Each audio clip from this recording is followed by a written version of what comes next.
cielo, o bien podría ser la parte, bueno, haciendo un poco de referencia a la parte cloud, que vendría a ser, por ejemplo, el avión, ¿no? Que sirve, ¿no? Para trasladar este paquete. Nuevamente llega al centro de distribución, que sería, por ejemplo, la filial, no sé, de PHD aquí en Perú.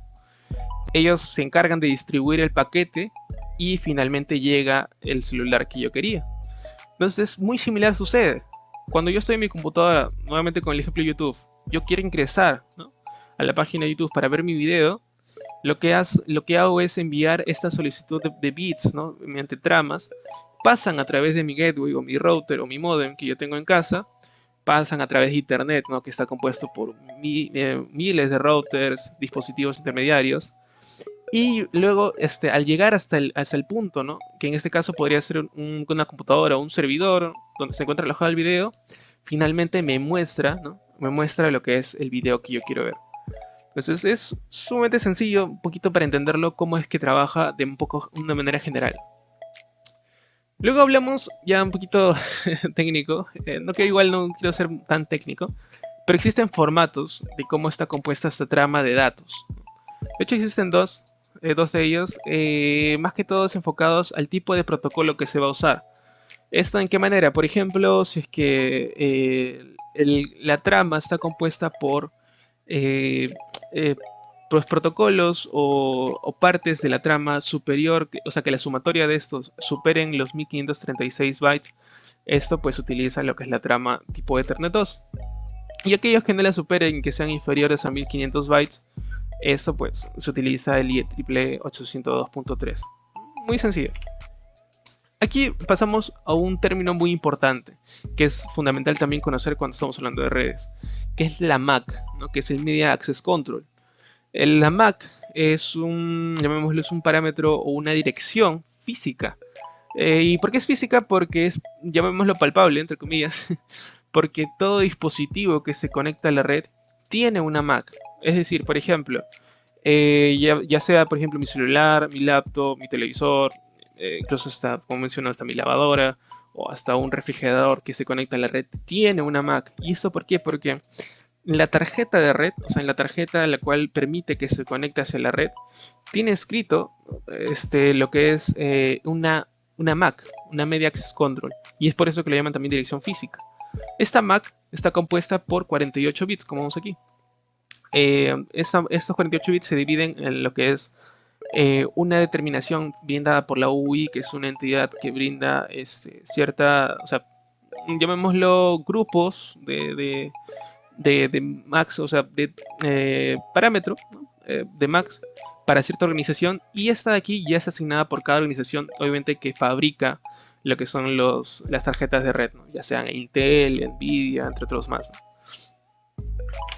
Bien, entonces cuando hablamos de la parte Mac es importante también hablar de las formas de reenvío de tramas. Estamos hablando primero de lo que es Unicast. Unicast, ¿qué es lo que hace reflejo? Incluso hasta su prefijo lo dice, que es uni, que es 1. O sea, ¿qué quiere decir? Que la forma de reenvío de datos es solamente a un solo receptor. Esto quiere decir, por ejemplo, el host A envía un solo mensaje al host B. Ese mensaje no le llega al host C ni al host D, no es para ellos. Y esto, ¿cómo yo identifico que es un tipo de mensaje unicast? Porque en el octavo bit de la MAC, cuando se hace el envío de esa trama, lleva un 0. Es decir, cuando yo, ya sea por distintos analizadores de red, ya sea Wireshark, por ejemplo, cuando yo identifico que la MAC del envío de una trama es el octavo bit 0, ya, esto es unicast, ¿no? Con eso puedo identificarlo. Y de igual, bueno, de manera inversa, ¿no?, sucede con multicast. Multicast, ¿qué quiere decir? Que es un envío múltiple, pero no a todos. O sea, por ejemplo, si esta red estuviera comprendida por A, B, C y D, sería un envío multicast, ¿no? Sería un envío multicast por lo que sería A, B y D, ¿no?, sin considerar el C. Entonces, ese es un tipo de envío multicast. ¿Y esto cómo se ve reflejado? Cuando yo envío la trama, en la trama se ve reflejado en el octavo bit, que es 1, ¿sí? Y obviamente, bueno, como mencionan, en la MAC esto se ve reflejado. Y luego tenemos un último tipo de envío, que es el broadcast. El broadcast, ¿qué quiere decir? Que es a todos, o sea, todos los dispositivos comprendidos dentro de esa red se les envía a todos ellos. ¿Y cómo yo identifico que es un tipo de envío broadcast? En la trama, cuando veo la MAC del destinatario final, todos FFFFF, esto que quiere decir que es un, bueno, un poquito yéndonos a la parte técnica, eso es hexadecimal, pero quiere decir que todos los bits están siendo unos de la MAC. Esto que quiere decir que es un tipo de envío broadcast, ¿no? Entonces, ¿qué teníamos? Unicast, multicast y broadcast. Son los tres tipos de reenvío. Y esto sí, un poquito aclarándolo, esto es para lo que es IP versión 4. Porque también existe IP versión 6, que ya más adelante lo vamos a ver. Luego hablamos de un amigo que sí nos va a ayudar y que debemos conocerlo muy bien y que de hecho, como mencioné en la parte inicial, ¿no? A todo ese tipo de tecnologías es básico saber sobre lo que es Internet Protocol. O la IP, ¿no? Que de hecho cuando, por ejemplo, uno se reúne a jugar, incluso hasta, no sé, juegos muy populares, es importante a veces conocer la IP, inclusive hasta el puerto, que eso ya no hablando un poquito de TCP, pero es importante conocer la IP, ¿no? Por ejemplo, si bien, por ejemplo, cuando uno se conecta a una red, le brindan una dirección IP que es una dirección lógica. Entonces, vamos a hablar un poquito de qué se trata la IP. Entonces, ¿qué es una IP versión 4? En este caso, nos enfocamos que hay dos versiones, IP versión 4 y IP versión 6. ¿Cuál es la diferencia entre ellos? En primer lugar, lo que es la cantidad de bits que la conforman. En el caso de IP versión 4, pues, tienen, bueno, es una cantidad aproximadamente al millón más o menos, pero en la IP versión 6 sí es una cantidad pues indefinida. ¿Y esto por qué sucedió? ¿Por qué se creó la IP versión 6? Esto porque la IP versión 4 pues no crecía en demanda o no podía, llamémoslo, atender la totalidad de demanda de dispositivos que se conectan a Internet. Entonces, esto pues hizo que se desarrolle IP versión 6, que IP versión 6 pues tiene una cantidad pero muy grande de direcciones IP y que esto permite que los dispositivos de red se conecten hacia Internet. Entonces, volviendo a lo que es IP versión 4, está comprendido por 32 bits, que quiere decir 4 bytes. Cada byte está conformado por 8 bits, es por eso que son, bueno, 32 entre 4, 8, ahí es donde sale. Entonces, cada uno de estos grupos de bits, ¿no? Como vemos aquí, primer grupo, primero, segundo, tercero y cuarto, van a verse reflejados en números decimales. Ojo que estos de aquí están en números binarios. Entonces, cuando yo los reflejo en números decimales, pues, por ejemplo, el 0,0000001 en decimal, 1. El 1,1,1,1,1,1,0 en decimal, 254. Y así cada uno de ellos. Entonces, cada uno de estos números, ya sea en forma binaria, en forma decimal, me van a reflejar algo, que ahorita lo vamos a ver. Pero primero tenemos que entender, ¿no? Que una dirección IP versión 4 está conformada por 4 grupos de 8 bits.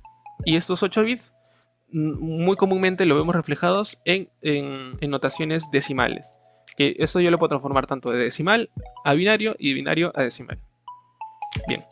Entonces aquí pasamos a un ejemplo para entenderlo y ya dejando un poquito el lado técnico. Explicamos o cómo es que podemos entender esa analogía de IPs. A ver, ahí dice Renato. Sí, es cierto, Renato. De hecho, sí, actualmente acá en Perú estamos usando IP versión 4. Bueno, hablando un poquito acerca de IP versión 4, existen direcciones IP, que de hecho lo vamos a ver un poquito adelante, pero existen direcciones IP privadas y IPs públicas. Las direcciones privadas, pues, son aquellas que yo puedo utilizar dentro de una red de casa, una red de oficina, y las públicas son aquellas que se utilizan para las conectividades de nivel WAN, que son un nivel de redes pues exteriores, ¿no? a mi red interna. Ahorita lo voy a explicar. Y bueno, en realidad ahorita ya se busca migrar siempre a la IP versión 6 porque ya, como digo, pues esto brinda pues, mayores direcciones. Y bueno, existe también algunas herramientas o protocolos como lo que es el NAT, que es el Network Address Translation, que permite que IP versión 4 se comunique con IP versión 6 y viceversa. Pero sí, o sea, en realidad, sí, aquí en Perú y en muchos lugares se utiliza IP versión 4, aún, ¿no? Obviamente que esto pues se busca que se migre, ¿no? a IP versión 6 únicamente. Bien, volviendo al ejemplo, que esto es sumamente sencillo para poder entender acerca de las IPs. Tenemos en una casa, por ejemplo, en este caso la familia Ramírez, familia pues muy común, no enfocándome a alguien en especial, es la familia Ramírez, y dentro de ello pues existe pues no sé, el padre llamado Ramírez José, el tío Ramírez César, no sé, el primo Ramírez Hugo, y no sé, la hija, no sé, de alguien más, Ramírez María, por ejemplo. Entonces, como vemos, en común, ¿qué es lo que tienen? El apellido Ramírez, ¿no? El apellido Ramírez. ¿Y qué es lo que los diferencia a cada uno de ellos? El nombre, ¿no? José, César, Hugo, María, ¿no? Pero todos ellos viven dentro de ¿qué? De la red o familia Ramírez. Entonces, haciendo una analogía con lo que sería entender un poco de cómo está conformado esta estructura de las direcciones IP, tenemos, esta es la red 192.168.1.0, ¿ok? Entonces, dentro de ello hay una computadora que lleva por dirección IP 192.168.1.3, otra que lleva la 192.168.1.4, otra computadora la 192.168.1.2, y hay otra computadora que lleva la 192.168.1.5. Entonces, ¿qué es lo que es común entre estos dispositivos?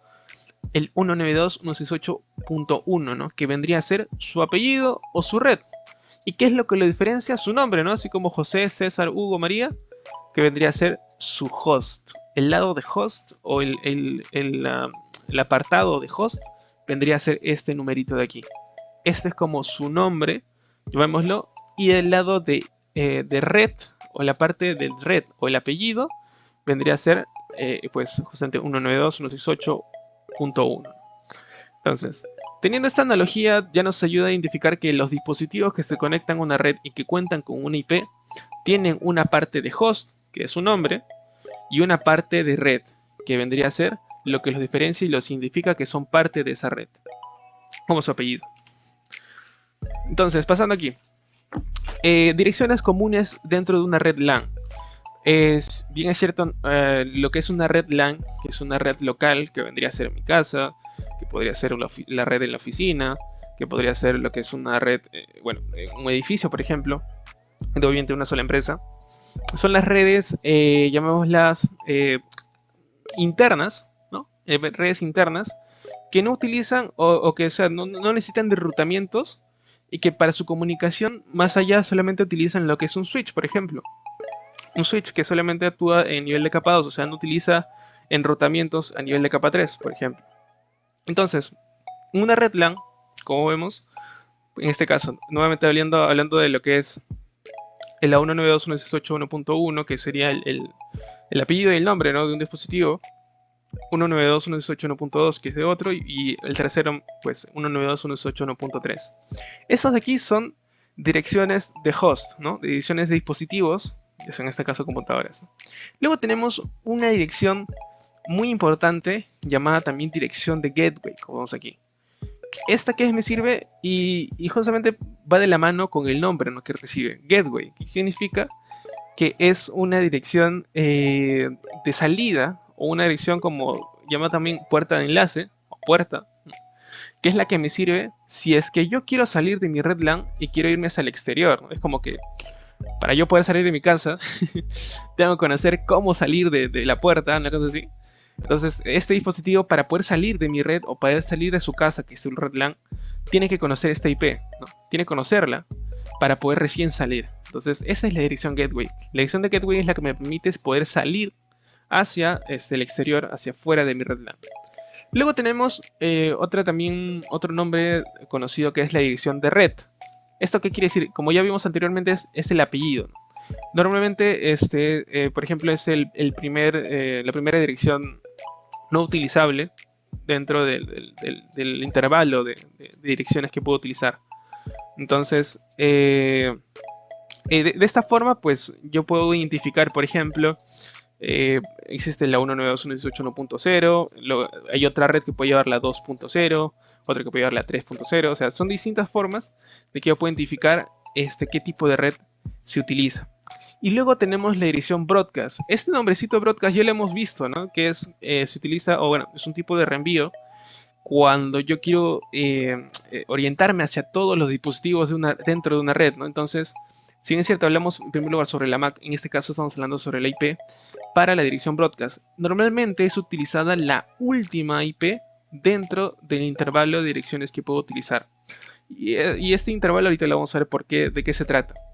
Pero en todo caso, en este caso pues tenemos 4 direcciones comunes, ¿no? Que empezamos hablando por la dirección de red, que vendría a ser como el apellido que identifica y que es común entre todos los dispositivos, ¿no? Como vemos 192.168.1.1, 192.168.1.1, 192.168.1, de igual manera 192.168.1.1.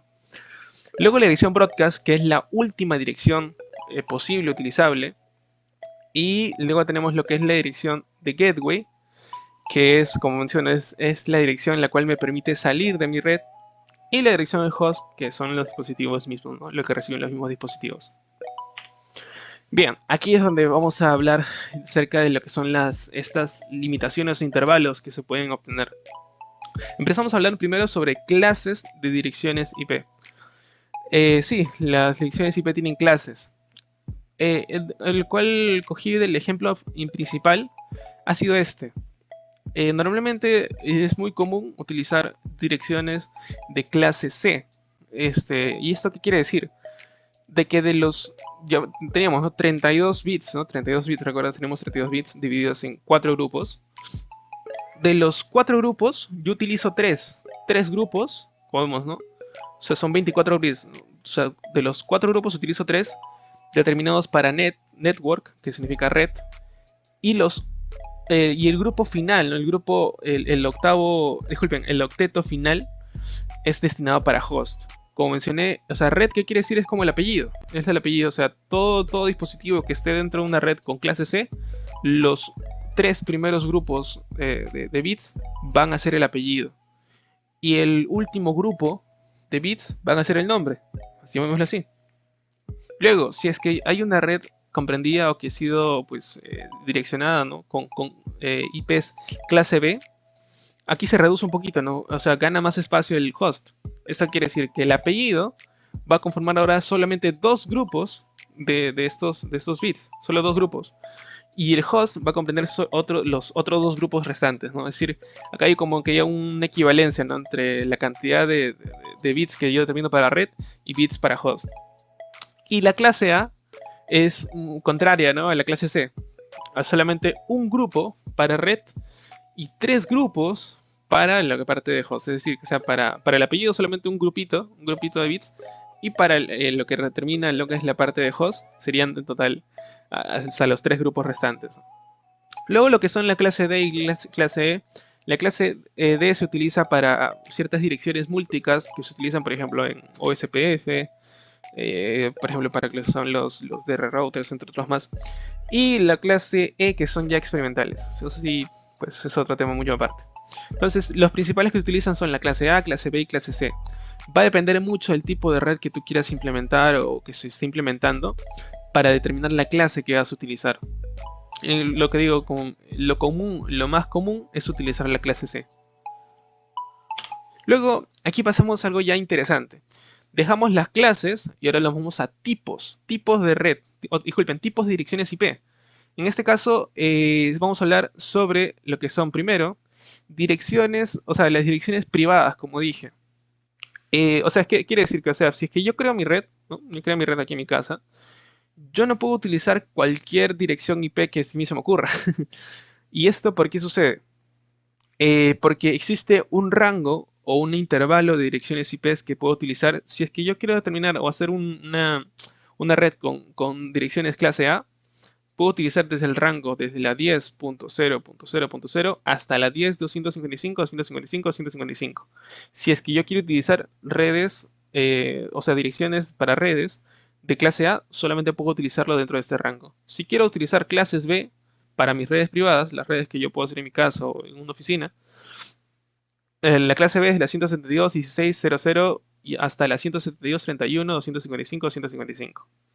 Para si quiero hacer redes de clase C, 192.168.0.0 hasta la 192.168.255.255. Entonces, este rango es el que yo puedo utilizar para direcciones de red privadas, ¿no? En entornos privados para LAN. Luego existen direcciones especiales, que de hecho acá hay llamémoslo un espacio, ¿no? Entre esos, porque esos son las direcciones especiales. Son en primer lugar las direcciones de diagnóstico, o también llamados localhost, en algunos casos lo llaman así. Este, por ejemplo, es la 127.0.0.0 hasta la 127.255, 255, 155. Este tipo de dirección, por ejemplo, yo le puedo hacer un ping, o bueno, es un parámetro que se utiliza para comprobar cuál es el estado de mi tarjeta de red o algún otro protocolo que quiero utilizar. Puedo utilizar esta red de diagnóstico. Sí, ¿en qué caso, pues, en qué casos se utiliza las IPs de clase B? Ah, ya, mira, esto es muy sencillo. Va a determinar mucho, incluso hasta si quiero utilizar clases A, de la cantidad de hosts que yo necesite. Por ejemplo, volviendo un poquito acá, la parte de acá. Si es que yo quiero, por ejemplo, la cantidad de redes que yo quiero suministrar, no sé, en el caso de los ISPs, por ejemplo, algunos WISP o proveedores de internet que proveen algunos servicios, ¿no? También brindan, obviamente tienen que asignar direcciones IPs, pero la cantidad de demanda de host es superior o es mucho más que la cantidad de redes que necesitas. Entonces, yo, o sea, prefiero, o sea, del total de 32 bits, voy a utilizar mayor la parte o sea, la parte de host, voy a darle más cantidad de bits. En este caso, pues serían tocar 24 o 3 grupos. Y solamente para red, solamente voy a determinarle una cantidad menor, que serían 8 bits. ¿Es por qué? Porque la cantidad de redes que yo necesito no es tanta, es poca. Entonces, pero sí necesito que la cantidad de hosts sean muchos más. De igual forma pasa con la clase B. En este caso, pues es más equitativo, ¿no? No es que yo le estoy dando más a la parte de host y menos a la parte de red, sino que para la clase B yo le estoy dando 16 bits para lo que es la creación de host, o sea, para este número que va a variar, ¿no? O sea, es, por ejemplo, volviendo a la parte de aquí, ¿no? Por ejemplo, 172.16 y luego va a cambiar a, no sé, 1, o sea, va a haber mucho más cantidad de host y va a ser también de igual manera también la parte de red, ¿no? En lo que es la clase C, por ejemplo, acá yo estoy determinando mucho más cantidad a la parte de red y muy pocas cantidades de hosts, es decir, porque necesito más redes, o sea, voy a crear más direcciones de red, o sea, para grupos, o llamémoslo casitas, así como vimos en el ejemplo, y solamente son muy pocas las cantidades de hosts o personas, ¿no? Que van a haber dentro de ahí, ¿no? Entonces, en la clase C es cuando yo quiero utilizar más cantidad para red, o sea, más redes y pocas personitas, no pocos usuarios o pocas asignaciones a dispositivos. La clase B es cuando es equitativo, o sea, quiero dar, o sea, la cantidad de redes pues va de la mano también con la cantidad de hosts que yo quiero brindar, o sea, no, o sea, le va a depender mucho del número o cantidad de dispositivos que yo quiero brindarles IPs. Y la clase A es cuando tengo menos redes, pero mayor cantidad de hosts, ¿no? Entonces tengo mayor cantidad de hosts que yo quiero brindar a direcciones, ¿no? Entonces, eso va a depender mucho de la clase de red que yo quiera o vaya a implementar, ¿no? Como digo, lo más común es utilizar las clases C, pero también he visto, por ejemplo, la clase B. De hecho, una empresa que también estuve anteriormente utilizaba clases B. ¿Por qué? Porque también, de hecho, esto ayuda también a poder distribuir de mejor manera las ediciones.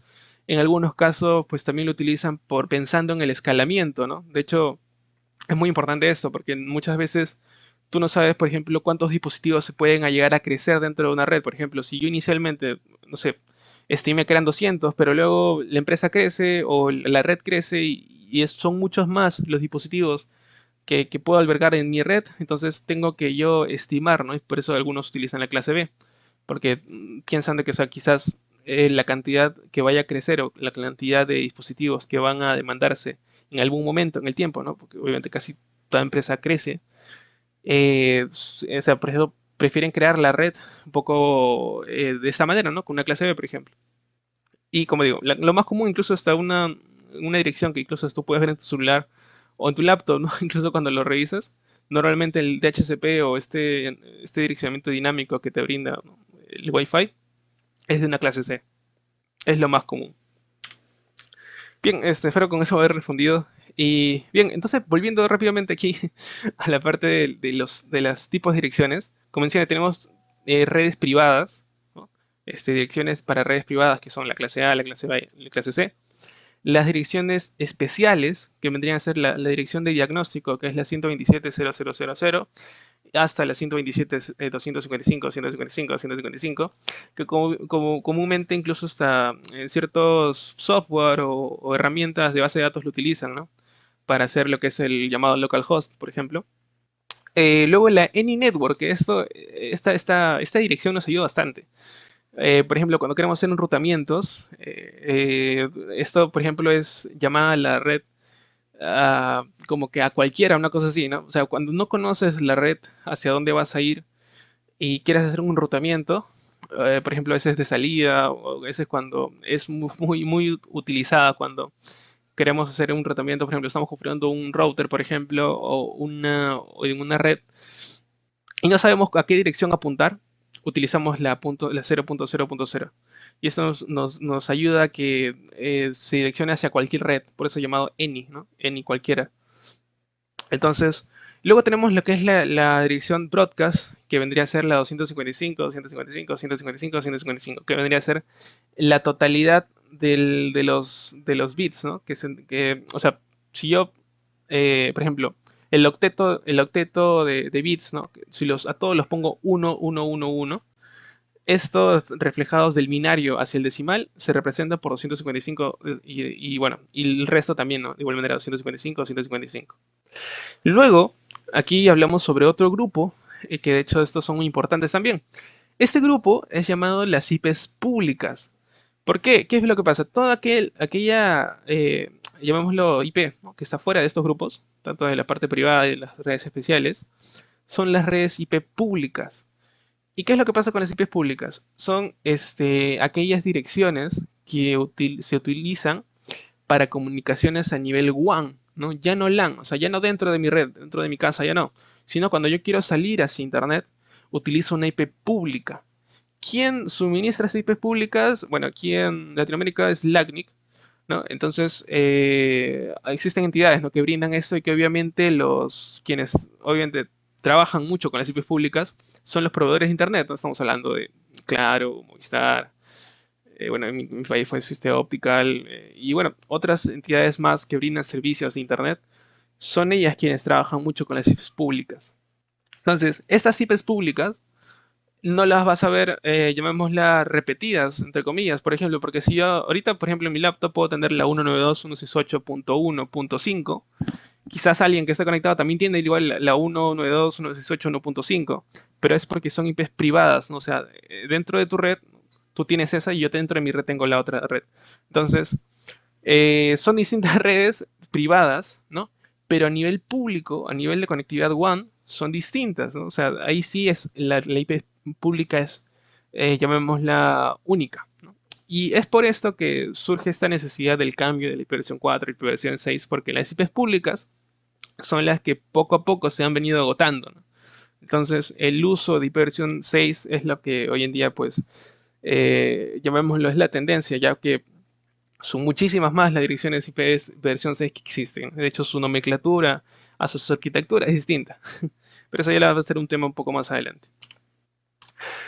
Bien, hablando de máscara de subred, rápidamente, máscara de subred lo que hace es identificar lo que vendría a ser el apellido y el nombre, ¿no? Lo que es la parte de red y el nombre, ¿no? La parte de host.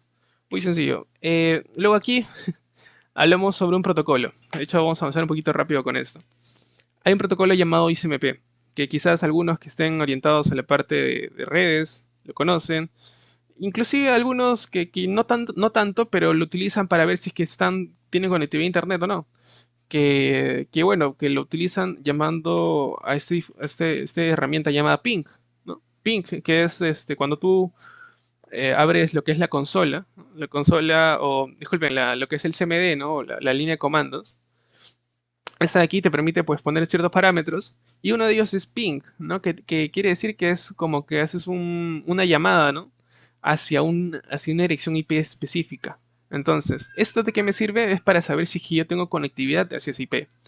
Por ejemplo, si es que yo hago, no sé, por ejemplo pongo el CMD, ¿no? Pongo el ping, ¿no? Por ejemplo.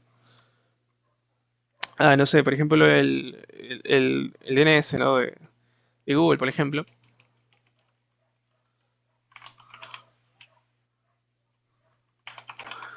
Entonces, esto lo que va a hacer, pues, es que va a ser como que un envío de paquetes, ¿no?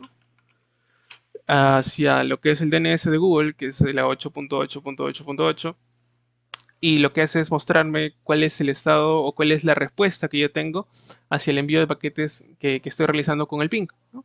Acá me indica, por ejemplo, la cantidad de bytes que se están enviando, el tiempo de respuesta que estoy recibiendo a cada uno de estos paquetes y el TTL, que es un parámetro adicional. Entonces, como vemos, hay milisegundos, ¿no? O sea, cuando yo ingreso a Google, la cantidad de tiempo que hasta que yo me conecto son milisegundos, ¿no? Como vemos, 55 milisegundos, 50, 56, 49, ¿no? Entonces, ¿qué es lo que pasa si es que yo hago un ping hacia una dirección, pero esta no me responde? Por ejemplo, voy a poner una dirección IP cualquiera, no sé, la 1.65. Por ejemplo, ¿no? Me dice, no, este destino no está accesible. Entonces, el ping me sirve como herramienta para poder saber si es que yo tengo accesibilidad o tengo conexión hacia un dispositivo con cierta dirección IP y saber si no la tengo, ¿no? Entonces, esto que me permite saber, pues muchas veces utilizado para troubleshooting o resolución de problemas en redes, lo utilizo muchísimo. El ping es, llamémoslo, la primera herramienta que utilizo para poder utilizar o para poder identificar si algo pasa, algún problema sobre la red. Un poco acerca de las respuestas que se muestran. Luego tengo lo que es el traceroute, que lo que me muestra es la ruta. Es decir, o sea, por ejemplo, si es que yo para ir a cierta, no sé, cierto centro comercial, yo tomo, no sé, la avenida, no sé, voy por la Brasil, luego voy por, no sé, por la Marina, una cosa así, o sea, voy por distintas calles, ¿no? Entonces, esto lo que hace es, con el traceroute, poder identificar por qué camino o por qué direcciones IP va a pasar, ¿no? A ver, el Renato dice, al servicio de telefónica. No, sí, bueno. ¿Sabes qué significa la BRF al momento de usar un ping a nivel WAN? Ya, la BRF es, llamémoslo, es una red virtual, es como una edición virtual, pero dice momento de usar un ping a nivel WAN. Ya, si es que tú utilizas un ping a nivel WAN, va a depender mucho como menciono, tú utilizas ya IPs públicas. Si en caso, bueno, usando de esa manera. Y bueno, no sé exactamente, o sea, ¿te refieres a un momento de usar un ping a nivel WAN? O sea, ¿te refieres a que tú necesitas, o sea, ¿para qué lo utilizas? O para qué serviría hacer ping a nivel WAN? Creo que eso, si es que esa es tu consulta, pues te sirve justamente para poder saber si es que tienes conectividad. O sea, lo principal es saber si tus paquetes llegan de tu dirección hacia esa dirección IP que tú colocas dentro del ping, ¿no? De hecho, cuando tú colocas el comando ping, o sea, colocas, obviamente, como menciono, ping y la dirección hacia donde quieres llegar, ¿no? Si es utilizado a nivel WAN, lo utilizas con IPs públicas normalmente. Y lo que tu objetivo, ¿no? Hacer el ping es conocer esa IP pública si es que tú llegas o no, ¿no? Por ejemplo, si es que yo desde, por ejemplo, no sé, si es que yo realizo tal vez una VPN o algo así, eh, por ejemplo, si es que utilizo mi IP1, ¿no? De hecho, yo lo puedo, o sea, en internet tú pones cuál es mi IP pública y te sale. Entonces, yo puedo utilizarlo para saber si es que yo llego hacia otro dispositivo dentro de la WAN, por ejemplo, o incluso hasta dentro de una VPN, por ejemplo. Pero de esa forma sirve, o sea, el ping es utilizado más que nada simplemente para lo que es ver la conectividad, ¿no? Si es que yo tengo conectividad hacia una red, hacia una dirección IP, más que todo para eso. Y de hecho, dos de los parámetros es ping y traceroute, o que significaría pues el trazo de la ruta. O sea, es decir, yo desde mi dispositivo coloco, por ejemplo, a ver, acá, tracer, tracer que me sirve el comando o esta nomenclatura, tracer para hacer traceroute, y coloco la IP hacia donde yo quiero llegar. Cuando yo hago esto, lo que hago es identificar por saltos, o sea, cuál es el camino que está tomando mis paquetes, ¿no? Mi información, mi data, para llegar hasta esta dirección que yo quiero. Por ejemplo, desde acá estamos hablando por ejemplo, del router A, por ejemplo, acá lo muestro, hasta llegar a esta dirección IP. Entonces lo que muestra es que pasa primero por la 10.002, luego por la 20.002 y hasta llegar a la 30.002. Entonces me muestra el camino. Por ejemplo, si es que lo llevo acá rápidamente. Por ejemplo, si es que yo hago un tracer hacia el DNS de Google, por ejemplo,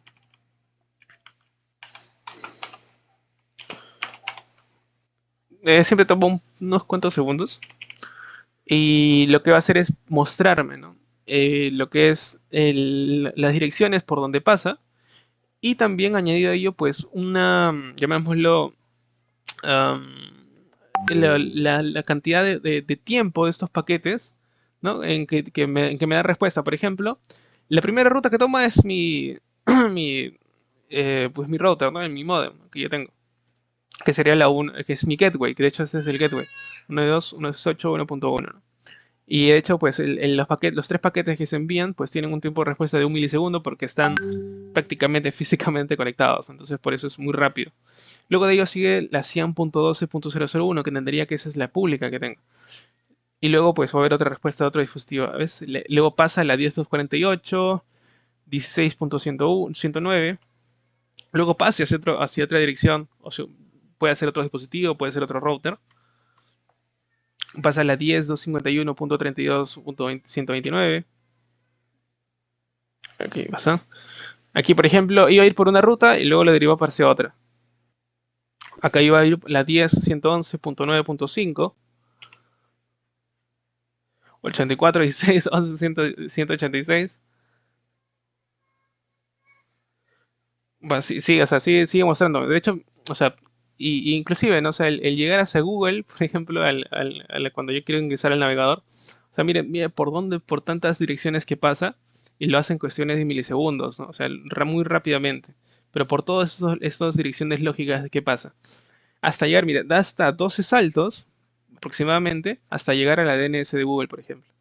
Entonces, de esta forma yo puedo, por ejemplo, en el caso muy aparte, si es que yo quiero hacer hacia Google, por ejemplo, si es que yo quiero comprobar, no sé si es que mi enrutamiento es correcto, quizás incluso hasta en laboratorios que uno puede realizar, puedes verificar esto, ¿no? Por ejemplo, si es que, no sé, yo he hecho un enlace punto a punto, si he hecho no sé, un enlace MPLS, una LAN to LAN, inclusive hasta una red propia, ¿no? Que quizás esté dividida entre VLANs, ¿no? Entre VLANs, pero VLANs con enrutamiento, por ejemplo.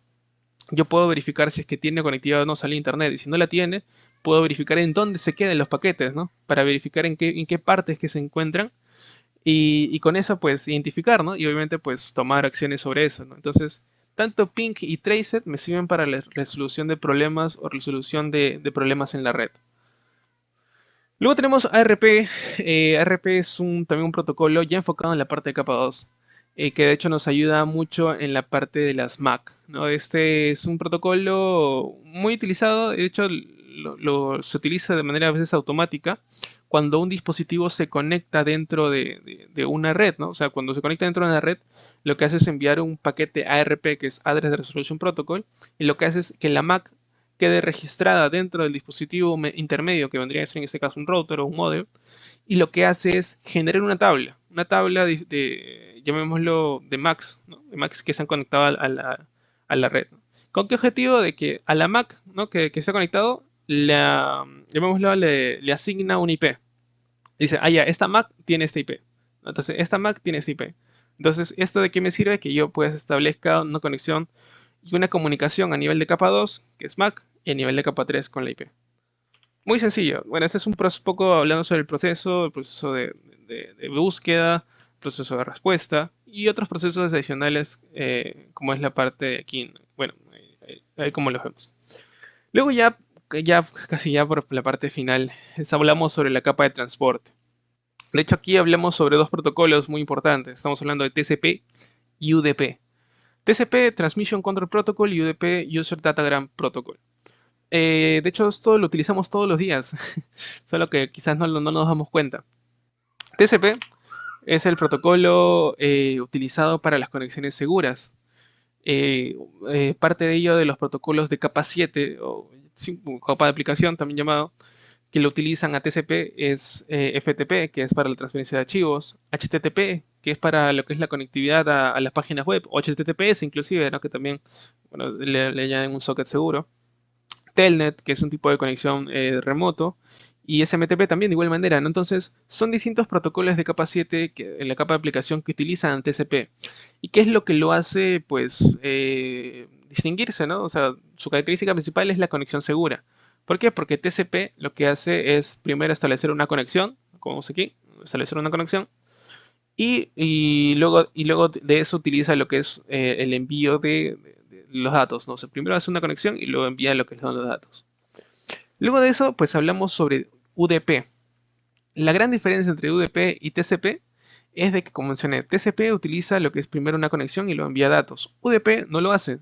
UDP lo que hace es simplemente enviar los datos así de una manera pues sin importar. O sea, envía todos los datos a la vez. No, ellos, o sea, con UDP no es tan resaltante o tan importante lo que es la conexión. ¿Eso qué quiere decir? De que, o sea, por ejemplo, ¿no? El uso de voz y datos, por ejemplo, cuando nosotros hacemos llamadas por WhatsApp, incluso hasta cuando hacemos videoconferencias, ¿no? Vemos a veces que está borroso, ¿no? Que está borroso la imagen, un bit por ahí, un píxel por ahí se pasa. Entonces, ¿cuál es lo principal? Lo principal del usuario es establecer la comunicación, ¿no? Es decir, que me escuchen o que me vean, aunque sea un poco borroso, pero que me vean. Esto es lo que pasa con UDP. Con UDP lo que pasa es que se pierden bits, se pierden información, se pierde data, pero lo que se logra es finalizar es la comunicación entre los usuarios, ¿no? Pero se pierden bits, se pierden data. ¿Y qué es lo que lo hace? Pues es mucho más rápido UDP que TCP. ¿Por qué? Porque lo que aquí prioriza es el envío rápido de datos, ¿no? A diferencia de TCP, que por ejemplo para la transferencia de archivos, para descargar archivos, tiene que haber una conexión segura porque no, de nada me sirve que yo descargue un archivo Word, un archivo PDF y que me falte una letra, ¿no? O que me falte una imagen. De nada me sirve, ¿no? Entonces, por eso se utiliza TCP, porque tiene que ser seguro y sí o sí tengo que descargarme todo tal cual está el archivo que yo deseo, ¿no? En cambio, para la comunicación a través de Zoom o de WhatsApp o incluso hasta las llamadas telefónicas por Internet, no es tan o sea, no es tan prioritario el hecho de que pues por ahí se escape un bit, ¿no? Algún sonidito por ahí de la palabra, mientras que yo establezco la comunicación entre usuarios y se entienda, pues perfecto, ¿no? Incluso hasta ahorita mismo, ¿no? Quizás me están viendo y por ahí me ven borroso, quizás. Ahorita estamos usando UDP, por ejemplo. Entonces, de esa forma, pues, quizás no lo sabíamos, pero se utilizan esos tipos de protocolos. Que dice Renato. Tener cada rato uso para hacer la conexión remota para llegar a traza. Claro, pues, o sea, Telnet, bueno, como menciono, ¿no? Es utilizado por TCP. Y, o sea, es para conectarte remotamente, ¿no? De hecho, el Telnet, pues, tiene como que una versión mejorada que es llamada SSH, que es para una conexión más segura, ¿no? Que le da un grado de cifrado a tu conexión y, pues, te permite tener conexiones remotas más seguras, ¿no? Por ejemplo, el Telnet es utilizado muchas veces para conectarte hacia otras redes, ¿no? Quizás yo lo he utilizado mucho para conectarme a servidores de la empresa donde antes estaba y hacer mis laboratorios ahí, por ejemplo, ¿no? Entonces, sí, eso es bastante utilizado, como menciono también, bueno, creo que Renato estás viendo la parte de redes y está perfecto. Bien, entonces, aquí, ya casi ya finalizando esa parte de aquí, espero que estén todos bien, ya ahorita ya próximos a cenar. Entonces, miren, ahorita hablando ya, dejando un poquito el lado técnico, volvemos ya un poco más relax y viendo esto de aquí que son herramientas de simulación y redes. Eso es muy importante por la parte introductoria. ¿Por qué? Porque, ¿qué es lo que pasa? Aquellos que, bueno, ven mucho la parte de redes, por ejemplo, pues el comprar un equipo, un router, el comprar un switch, el comprar, no sé, equipos de redes, incluso hasta la misma fibra óptica o cables de red, pues aquellos que recién están empezando, que fue mi caso, por ejemplo, no podía comprarme, ¿no? Unos equipos de esa manera, ¿no? Porque son caros. Bueno, para mi economía en su momento pues eran caros. De estudiante pues no podemos, ¿no? Son costosos. Entonces existen los simuladores y emuladores, ¿no? De red. Que esto yo simplemente teniendo mi laptop, tranquilamente lo puedo descargar de internet, es muy seguro y yo puedo emular y simular redes y así tranquilamente poder practicar, ¿no?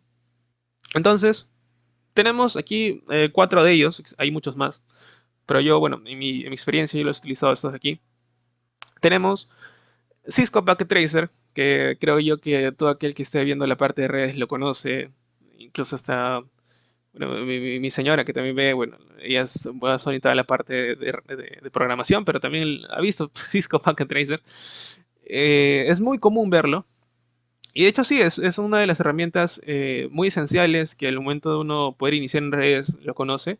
Y sí, en mi caso también me ayudó bastante. Sí, bueno, eso sí, es perteneciente al fabricante Cisco, ¿no? Cisco es un fabricante de equipos de red, que obviamente dentro de esta herramienta, tú al momento de ingresar, pues todos los equipos son Cisco, ¿no? Switches, routers, dispositivos intermediarios, todos son Cisco. Y bueno, dentro de ellos también hay dispositivos finales, que también es muy importante porque incluso hasta se pueden hacer redes IoT dentro de, dentro de esta herramienta. Entonces, sí, es muy importante bueno, y sobre todo provechoso, ¿no? Al momento de iniciar en redes, utilizar Cisco Packet Tracer. Otro de ello, bueno, y algo que importante que mencionar es que esto es un simulador. Luego vamos a ver entre la diferencia entre simulador y emulador. Luego hablamos GNS3, que esta iguanita, este camaleón, ¿no? Medio azul con morado, el cual pues a mí me fascina bastante. Y es porque es una herramienta muy provechosa que no solamente te permite crear redes básicas, sino incluso hasta redes con servidores, redes con máquinas virtuales, ¿no? Entonces, esta de aquí sí es sumamente provechoso y que ya es, por ejemplo, si es que ya cumpliste, ¿no? Quizás o practicaste mucho con Cisco Packet Tracer, el siguiente nivel es GNS3, ¿no? Porque aquí ya puedes crear redes mucho más complejas. GNS3 no es de un fabricante, eso sí, eso es lo interesante, porque puedes descargarte Image llamémoslo sistemas iOS, son como que los sistemas operativos, ¿no? De los dispositivos de red o de las máquinas o de los equipos de red, pero tú los puedes instalar dentro de una máquina virtual y hacer que corran dentro de GNS3. Es como que si yo, por ejemplo, me compro un firewall, yo no tengo la necesidad de ello, porque yo a través de GNS3 lo puedo hacer correr simplemente teniendo el sistema operativo de este dispositivo, de este firewall. Lo meto dentro de una máquina virtual y lo hago correr por GNS3 y es como si lo tuviera. Obviamente que esto, justamente GNS3 es un emulador. ¿Y cuál es la diferencia entre un emulador y un simulador? De que el simulador ya viene embebido dentro la misma software, ¿no? Los dispositivos que vas a utilizar, ¿no? A diferencia de un emulador, el emulador utiliza hardware, o sea, utiliza llamémoslo, la parte física de tu PC o de tu laptop, ¿no? Lo utiliza, es decir, o sea, por ejemplo, si yo para, no sé, un router o un switch, el switch demanda, no sé, 512 megabytes de RAM, demanda 4 gigas de almacenamiento, lo va a jalar de tu PC y va a emular tal cual sería el switch, te lo va a dar, tal cual. O sea, es como si lo tuvieras, obviamente, pero cogiendo parte del hardware de tu PC o de tu laptop. Esa es la diferencia entre un simulador y un emulador, ¿no? Y obviamente que esto, pues, GNS3 inicialmente es un programa que te da ciertos dispositivos, ¿sí? Pero tú puedes añadirle cuantos dispositivos tú quieras. Obviamente, como menciono, como jala recursos de tu dispositivo, o sea, hardware, va a depender mucho de qué tan potente sea tu hardware, la cantidad de recursos, la cantidad de dispositivos que puedas añadir a la red que vayas a emular, ¿no? Obviamente que no vas a poder pues, poner cientos de routers, ¿no? Porque si no va a jalar todos los recursos y tu laptop hasta puede estallar. Entonces, esto sí es lo provechoso, ¿no? Quizás, por ejemplo, en una ocasión, una experiencia, esto GNS3 lo instalamos en un servidor, me acuerdo. Ahí sí, pues, el servidor tenía 64 de RAM, tenía 3, ¿cuánto era? 1 terabyte de SSD, ¿no? Entonces, ahí sobrado, pues corría y puedes crear redes inmensas, ¿no? Pero obviamente dentro de una laptop, pues va a tener sus limitaciones, ¿no? Pero igual corre perfectamente haciendo redes, pues complejas, pero con cierta limitación. Luego tenemos NSP. NSP también es un emulador, pero perteneciente al fabricante Huawei. Huawei, de hecho, mi experiencia es más que todo con Huawei. De hecho, al inicio me mostré, tengo muchas certificaciones de Huawei. Y sí, o sea, esta me sirvió muchísimo para poder practicar. NSP es similar a Cisco, solamente que como menciono, equipos de Huawei. Y es un emulador, ¿por qué? Porque utiliza máquinas virtuales. Eh, Eso quiere decir que trabaja con VirtualBox. VirtualBox es un emulador y utiliza, ¿no? Máquinas virtuales creadas para los dispositivos. Es decir, el router que creas utiliza una máquina virtual, utiliza recursos de tu laptop. Entonces por eso es un emulador. Y luego tenemos otro que también es If Engine o Emulated Virtual Environment Next Generation, que también es otro emulador muy similar a GNS3 que también puede ser utilizado. Muy bien, ya casi ya finalizando. Espero que esté siendo de provechoso. Aquí algo importante que, bueno, en presentaciones anteriores que también he realizado me gusta pues compartirlo, porque esto, pues en su momento cuando lo aprendí, me sirvió mucho para poder identificar dónde yo quiero desarrollarme o trabajar inclusive, ¿no? Que es cómo se conforma la industria de TI. Existen 4 grandes grupos, que bueno, esto en mi experiencia, lo he determinado de esta manera, pero existen 4 grandes grupos, ¿no? Primero que están lo que son la parte de los clientes finales, que vendrían a ser empresas, ¿no? Empresas donde no está orientado a la parte de telecomunicaciones, a la parte de redes o a la parte de TI inclusive. O sea, por ejemplo, estamos hablando, por ejemplo, empresas de retail, empresas de, no sé, comida, ¿no? Pero que esa empresa tiene un departamento pequeño, un departamento de TI, ¿no? O sea, tiene un departamento de que son las partes de soporte quizás, o la parte de quienes que ellos se dedican a la parte de redes, ¿no? Parte de desarrollo inclusive, ¿no? Pero son un departamento de TI. Esa empresa no se dedica a telecomunicaciones, no se dedica a la parte de tecnología, pero tiene un departamento de TI. Esos son la parte de los clientes finales. Luego siguen los canales integradores. Esos canales integradores son aquellas empresas que se dedican a brindar servicios de tecnología, o sea, servicios orientados a la parte de integración de, por ejemplo, de instalación de cámaras, instalación de, no sé, la parte de, por ejemplo, incluso hasta los ISPs, los que proveen servicio de Internet, son, llamémoslo integradores, ¿no? Porque te brindan el servicio, van hacia tu casa, te colocan el módem, colocan la conexión, ellos brindan servicios orientados a la parte de comunicaciones o tecnología, o también llamado TI. Luego siguen los distribuidores o mayoristas. Pues, es llamémoslo un globito aquí dentro de aquí, pues, un tanto referencial, porque a veces pueden estar y pueden no estar, pero es aquellos que, bueno, un poquito volviendo al anterior, ellos además de los servicios, también, obviamente, adquieren equipos, ¿no? Por ejemplo, yo si soy un canal integrador y el cliente final necesita, no sé, que le instalen un switch, que le instalen equipos, computadoras, yo le puedo vender esos equipos, ¿no? Como siendo un integrador y a su vez le añado mis servicios. Pero yo como integrador, ¿a quién le compro? ¿A quién demando ese tipo de equipos? A un distribuidor o mayorista que es un distribuidor autorizado por el fabricante. Entonces, existen muchos hoy en día aquí, bueno, a nivel mundial existen muchos de distintos tipos de verticales de tecnología. Estamos hablando desde la parte de networking, CCTV, almacenamiento, desde la parte incluso hasta de data center, entre otros más. Hay muchos distribuidores y que también aquí, pues también hay demanda de aquellas personas que se dedican a la parte de TI. Y luego tenemos al fabricante o desarrollador. ¿Y quiénes son fabricantes y desarrolladores? Estamos hablando de Cisco, estamos hablando de Palo Alto, Fortinet, Huawei, ¿no? Entre otras más marcas, ¿no? Aquellos que se dedican a fabricar o a desarrollar tecnología, ¿no? De hecho, esto es muy interesante. Aquellos que están interesados, en, por ejemplo, en saber cómo funciona tal equipo, les fascina, ¿no? Con el desarrollo, el fabricar, cómo es que se hace la fabricación de los equipos, están orientados justamente hacia ese tipo de sector, ¿no? De empresas. Entonces, y uno se preguntará, "Pero entonces, si yo es que Dios me dedico a la parte de tecnología o a la parte de TI, ¿dónde puedo trabajar? ¿No? En realidad, en cada uno de estos, o sea, si es que yo, por ejemplo, quiero trabajar en un cliente final, hay un área de TI orientada que brinda soporte o brinda las solicitudes, ¿no? Dentro de la empresa, que obviamente que no se dedica a telecomunicaciones o a la parte de TI. Aquellos canales integradores que brindan servicios, ¿no? Y los distribuidores o mayoristas, como, bueno, en su momento yo también trabajé ahí, ese que también brindan servicios a veces de asesoramiento o de dimensionamiento para proyectos. Y fabricante o desarrollador, aquellos que están de la mano del misma marca, ¿no? Aquellos que brindan los productos, incluso hasta software, ¿no? Pues por eso de la mano de desarrollador.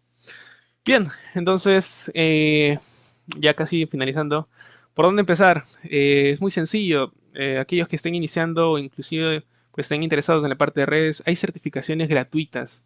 En mi caso, en mi experiencia, yo empecé desde la parte de materiales pasivos, o sea, desde la parte de cables, todo eso. Incluso hay certificaciones en marcas como Comscope, Panduit, también recuerdo.